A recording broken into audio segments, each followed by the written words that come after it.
పెళ్ళైనా పండగైనా వేడుక ఏదైనా పట్టుచీరల ప్రత్యేక వేదిక వారాహి సిల్క్స్.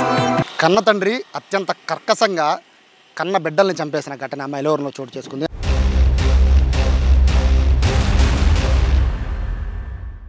వెనకాల కనబడుతున్న ఇంట్లో అది కూడా వాళ్ళిద్దరిని హత్య చేయడం అంటే అత్యంత దారుణంగా కిరాతకంగా చంపేశాడు. అసలు కన్న తండ్రి ఎందుకు చంపాడు అనే విషయం ప్రస్తుతం అయితే పోలీసులు ఎంక్వైరీ చేస్తున్నారు. కానీ ఆ ఘటన వింటూ ఉంటే నిజంగా అందరి హృదయాలు కూడా ద్రవించేస్తున్నాయి. ప్రస్తుతం మనం చూస్తున్న ఇల్లు ఏదైతే ఉందో ఇదే ఇంట్లో వారం క్రితం అంటే జరిగిన సిచ్యువేషన్ కరెక్ట్గా చెప్పాలంటే నిన్న వాళ్ళ తాత ఎవరైతే పిల్లల తాత ఉన్నాడో వాళ్ళ తాత వచ్చి పిల్లలు కనబడడం లేదంటని తలుపులు తాళం వేస్తుంటే ప్రతిరోజు వస్తుంటే కనబడట్లేదంటని చూద్దాము ఇక్కడ ఏదో స్మెల్ వస్తుందని చెప్పి ఆ కిటికీ తీశారు. ఆ కిటికీ తీయగానే అందులో ఇద్దరు పిల్లలు కూడా లోపల నిర్జీవంగా పడి ఉన్నారు. సో ఆ తాతకి డౌట్ వచ్చి అది పిల్లలా కాదా అని చెక్ చేసుకోవడం కోసం చుట్టుపక్కల వాళ్ళు సహాయం చేసుకుని తలుపు రకాలు కొడితే అక్కడ చిన్నపిల్లలు ఇద్దరు ఉన్నారు. 5th క్లాసు అలాగే 6th క్లాసు చదివే ఇద్దరు పిల్లలు ఉన్నారు.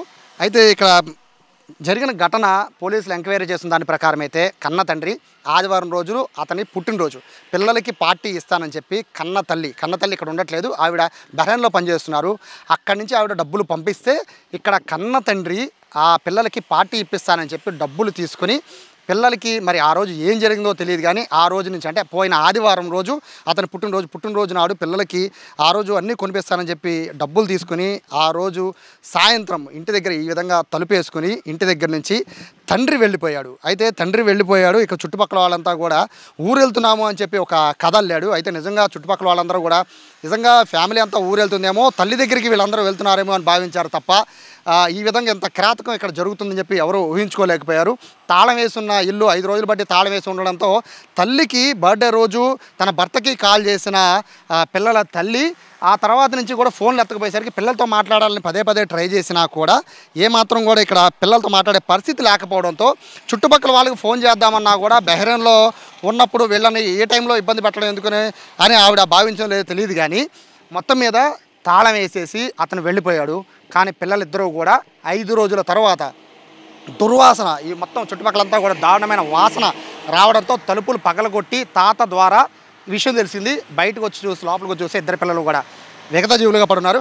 ఆ వీడియో ఉంది కానీ అసలు ఆ వీడియో చూస్తే మీరు చాలా సున్నిత మనసులు ఏమాత్రం తట్టుకోలేరు. సో ఆ వీడియో వేయలేకపోతున్నాము కానీ చాలా దారుణంగా ఉంది. లోపల ఇద్దరు చిన్నపిల్లలు తన తండ్రి బర్త్డే రోజు సరదాగా మమ్మల్ని బయటికి తీసుకెళ్తారని పిల్లలు అనుకున్నారు కానీ తన తండ్రి తమ పాలిట మృత్యుపాసంగా మారతాడని పిల్లలు ఊహించుకోలేని పరిస్థితి కనబడుతోంది. ప్రస్తుతం అయితే పిల్లల పోస్ట్ మార్టం అయితే జరుగుతున్న నేపథ్యంలో రెగ్యులర్గా ఇక్కడికి వచ్చి పిల్లలు పక్కనే కాబట్టి ఇక్కడికి వచ్చి రెగ్యులర్గా ఇక్కడ చిన్న తినుబండారాలు కొనుక్కుంటూ ఉంటారు.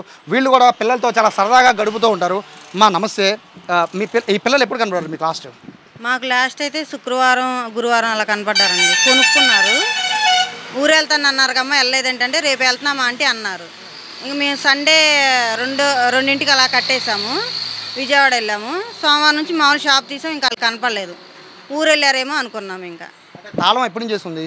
ఆ రోజు నుంచే వేసిందంట. అంటే వేరే వాళ్ళు డబ్బులు ఇచ్చిన వాళ్ళు చూస్తే తాళం వేస్తుందమ్మా ఎక్కడికి వెళ్ళారంటే ఇలా ఊరు వెళ్తానన్నారండి, వెళ్ళారేమో అన్నాము.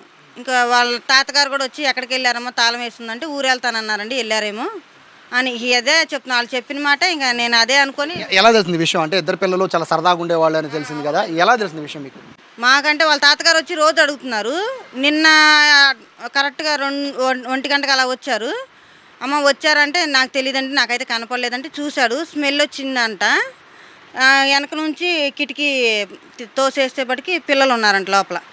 ఆయన కర్రతో ఇలా నెట్టితే ఏం సోయలేదంటే ఏడుస్తూ వస్తే మా వెనకాల కుర్రోళ్ళు ఇద్దరు వచ్చి తలుపు నెట్టి చూడంగానే ఇక వాసన వచ్చేసింది. పిల్లలిద్దరు అలా పడిపోయి ఉన్నారు. అందరూ బయటకు వచ్చేసాం, స్మెల్ బాగా వస్తుందని బయటకు వచ్చేసాం. తాళం వేస్తున్న రోజు నుంచి అంటే తండ్రి ఆ రోజే ఇక్కడి నుంచి పరారు అయిపోయి ఉండాలి. అదే అనుకుంటున్నాం అండి. ఎందుకంటే ఉంటే ముగ్గురు ఉండాలి, ఆయన 2 పిల్లలే ఉన్నారు.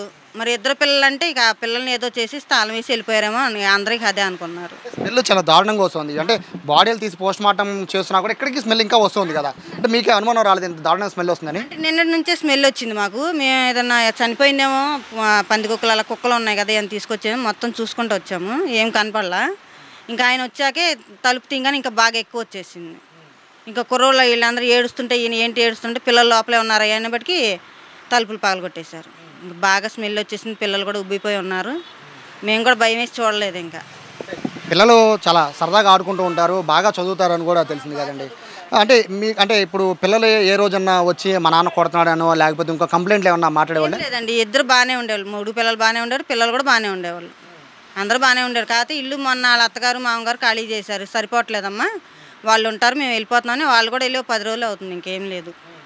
అసలు అలా చేస్తారని కూడా అంత ఎక్స్పెక్ట్ చేయలేదు అలా అవుద్దని. ఎందుకంటే వాళ్ళ గొడవలు ఏం లేవు.